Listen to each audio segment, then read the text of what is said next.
Shalom Vacha, que je vous protège. Il y a une femme qui est venue me raconter une belle histoire. C'est la fille de Alav Shalom, Shalom Peres, qui habitait à Casablanca, à la ville Avanon. Elle m'a raconté qu'elle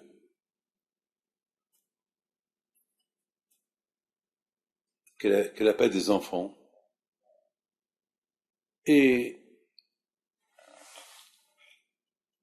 elle est venue avec une grande émona pour recevoir une bracha, pour avoir des enfants. Elle me raconte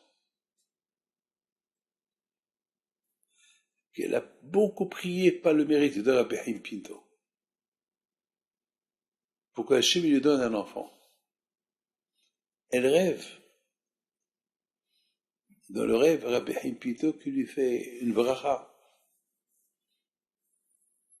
Il lui dit, n'aie pas peur. Et moi j'étais à côté de Rabbi Haim Pinto, comme ça elle me raconte. Il lui dit, tu vas avoir 2 enfants. Elle s'est réveillée, était toute heureuse, toute contente. Elle est tombée enceinte, elle avait triplé, 3 enfants. C'est ce qu'elle me raconte. Elle me dit, mais pendant la grossesse, elle a perdu un, et il s'en restait que 2. Comme que Rabbi Haim Pinto lui a dit. C'est la folie. Le tzaddik, il se trompe pas. Le tzaddik, il se trompe pas.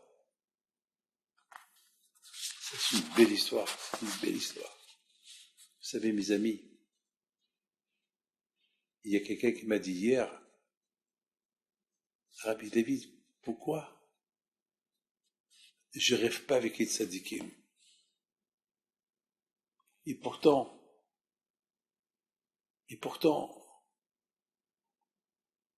je suis croyant, mais jamais je rêve.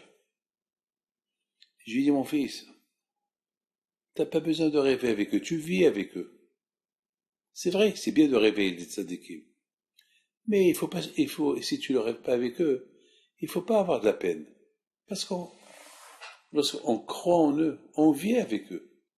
Qu'est-ce que vous préférez? Vivre avec un tzaddik ou le rêver? Bien sûr. Vivre avec le tzaddik, c'est encore mieux. Vous savez, il y avait une femme qui s'appelle Madame Otmisgin. Elle était gravement malade. Et parce qu'elle a perdu, elle était malade de chagrin, parce qu'elle a perdu tous les kmi'im qu'elle avait. Tous les brachot que je lui ai fait, elle les a perdus. Comme elle les a perdus, elle les a mis dans sa blouse, et la met dans la machine à laver, et avec de l'eau chaude et de l'eau, et rinçage et tout, bien sûr que tous ces brachot que je lui ai écrits, elle pleurait, elle avait de la peine.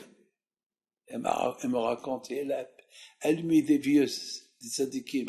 C'est au-delà de la nature ce qu'elle a fait. Vous savez que moi, j'ai fait une expérience lorsque j'ai écouté son histoire. Et les papiers que j'ai mis ils étaient déchiquetés. Elle, non. Une fois que la machine s'est arrêtée, ça est soré et tout, elle prend la blouse, elle trouve les kmeim intacts. Sec. Intact. La émouna. Qu'Hachem vous protège, vous dans la santé et la joie. Avec la émouna, on ne perd pas. Allez. Amen, amen, amen.